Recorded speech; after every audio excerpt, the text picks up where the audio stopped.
জাভাস্ক্রিপ্টের আজকের এই ভিডিওতে আমরা দেখব প্রম্পট বক্স নিয়ে। তো প্রম্পট বক্স হচ্ছে ঠিক অনেকটা সেই অ্যালার্ট বক্সের মতোই। অ্যালার্ট বক্সে আমরা দেখেছি কোনো মেসেজ ডিসপ্লে করানোর জন্য, কিন্তু প্রম্পট আমরা ব্যবহার করি ইউজার থেকে কোনো ডাটা ইনপুট নেওয়ার জন্য। তো এটা লেখার পদ্ধতি হচ্ছে জাস্ট এখানে লিখব প্রম্পট লেখার পর এখানে ইউজার থেকে যে ডাটাটা ইনপুট নেব তার জন্য তাকে একটা মেসেজ দেখাবো যে সেখানে কি ইনপুট করবে। তো যেমন এখানে আমি লিখছি এন্টার নেম।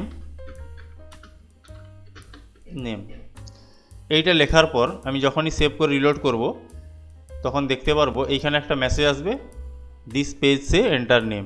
এবার আমি যদি এখানে কোনো একটা নাম এন্টার করি, সাপোজ আমি রাম লিখে ওকে করলাম, তখন এখানে কোনো কিছুই আসবে না, কেননা আমি এখানে কিছু দিইনি সেরকমভাবে। এখানে আমি যে ডাটাটা ইনপুট নেব ইউজারের কাছ থেকে, এবার সেই ডাটাটাকে আমি কিছু কাজ করে আবার আউটপুটও দিতে পারি। তো সেই কাজটা করার জন্য আমি এখানে এই প্রম্পটটাকে একটা ভেরিয়েবলের মধ্যে স্টোর করে নিচ্ছি, just let name equal to এইটা। তো এবার আমি এখানে লিখছি ডকুমেন্ট ডট রাইটের মধ্যে ওই নেমটা, জাস্ট ওই ভেরিয়েবলটাকে পাস করে দেবো, ব্যাস। এবার আমি যদি সেভ করে রিলোড করি তাহলে আমরা দেখতে পারবো এখানে আমি যেই লিখবো একটা নাম লিখে ওকে করব তখন আমার এখানে রাম চলে আসবে। তো এইভাবে করে আমরা ইউজারের কাছ থেকে ডাটা ইনপুট নিতে পারি। এবার এই মেসেজটার সাথে আমি অন্য কিছুও মেসেজ দেখাতে পারি, যেমন আমি এখানে যদি লিখি হ্যালো, একটু স্পেস দিয়ে ইনভার্টেড কমা শেষ করলাম আর প্লাস দিয়ে জুড়ে দিলাম ওটাকে। অ্যাকচুয়ালি প্লাস অপারেটর ইউজ করা হয় দুটো স্ট্রিংকে জোড়ার জন্য। এখান থেকে একটা স্ট্রিং ইনপুট নেওয়া হবে এবং এখানে আর একটা স্ট্রিং আছে, তাই আমি প্লাস দিয়েছি। এবার আমি এখানে যেই রিলোড করব আমরা দেখতে পাচ্ছি এন্টার নেম এসছে। আমি সাপোজ একটা নাম লিখলাম, দিয়ে যেই ওকে করব আমরা দেখতে পাচ্ছি হ্যালো সাম। অ্যাকচুয়ালি এই প্রম্পট থেকে যে ডাটাটা ইনপুট নেওয়া হয় সেটা সবসময় স্ট্রিং আকারে নেওয়া হয়। তো সেটা আমরা চেক করার একটা পদ্ধতি জানি, যেটা হচ্ছে টাইপ অফ অপারেটর ইউজ করে। আমি যদি টাইপ অফ লিখে নেম লিখি, এবার এখানে রান করে আমি যদি এখানে কোনো নাম্বার পাস করাই, সাপোজ কোনো একটা নাম্বার দিলাম দিয়ে ওকে করি, তখন আমি এখানে দেখতে পাবো স্ট্রিং, কখনোই নাম্বার আসবে না।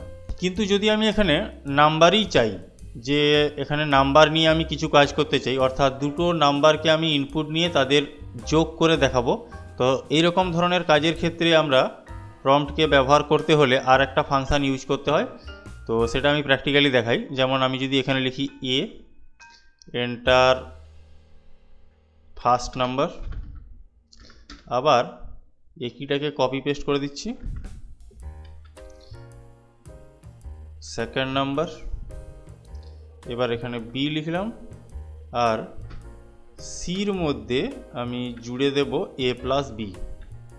এবার যদি আমি এটা করে সেভ করে রিলোড করি তাহলে আমরা দেখতে পাবো এন্টার ফার্স্ট নাম্বার, আমি এখানে কোনো একটা নাম্বার বসালাম 34, ওকে, আবার একটা নাম্বার বসালাম 76, ওকে। তখন আমরা রেজাল্টটা এইভাবে দেখতে পারবো। অ্যাকচুয়ালি স্ট্রিংকে জুড়ে দিলে এইভাবেই জুড়া হয়ে যায় পরপর, কিন্তু এখানে যোগফল আসলো না। কিন্তু আমার যদি যোগফল দরকার হয় তখন আমি করব এখানে এ ইকুয়ালস টু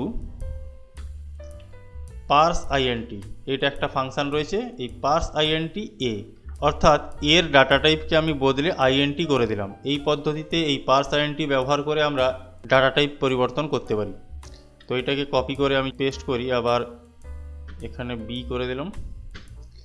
এবার আমি যদি রেজাল্ট দেখতে চাই এখানে লিখলাম 54, ওকে, 34, ওকে, তখন আমরা যোগটা দেখতে পাবো। তো এইভাবে ইনপুট নেওয়ার পর নাম্বারে কনভার্ট করা হয়, নাম্বারে কনভার্ট করার পর তার সাথে আমরা অ্যারিথমেটিক অপারেশানগুলো করতে পারি। তো এই ছিল আমাদের প্রম্পট। তো এছাড়া এই যে ডকুমেন্ট ডট রাইটের মাধ্যমে আমরা আউটপুটটা দেখছি, এই আউটপুটটাও আমি অ্যালার্টের মাধ্যমেও দেখতে পারি, যেটা আমরা আগের ভিডিওতে দেখেছি। আমি যদি এখানে লিখি অ্যালার্ট, এবার এখানেই সি কে আউটপুট দিয়ে দিলাম। এবার আমি দেখতে পারবো পেজের মধ্যে কিছুই আসবে না, এখানে লিখলাম 4, ওকে, 6, ওকে, রেজাল্ট আমার এখানেই আসবে 10, ওকে। তো এইভাবে করে আমরা প্রম্পট অ্যালার্ট একসাথে ব্যবহার করতে পারি। তো আজকের মতো এতটাই।